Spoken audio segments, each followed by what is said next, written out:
So I think the desire was what pushed me forward. But I mean, it pushes us all. I distinctively remember one conversation with a good friend of mine, and he was just riffing over normal things or things that he considered normal. And I was just like, I couldn't believe what I was hearing. And he's one of the smartest people that I know, and I've known this.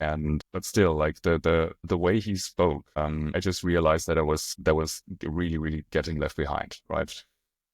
The problem was that the distance was already so far that I did not think that I could just do this right out of the box, right? So there was no way I could just leave my corporate job, right, Sure. and get somebody to pay my allowance and Sure. to start my own company. Like there was just too many things, and I was quite aware of that. Like there was just too many things that I didn't know.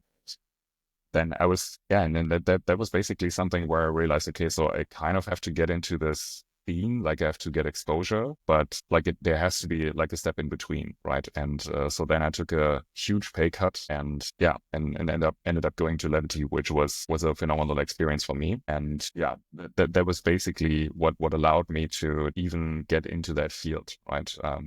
And it was a necessity. So I think people are different in that sense, but like I was not ready to just go out and say, okay, so yeah, I'm going to do my own thing now, no matter what. And I also didn't have the means, right? So like I've come from a fairly modest family in a financial sense. And so I didn't have any backing in that regard. And yeah, and it had to be like somewhat of a smooth transition for me.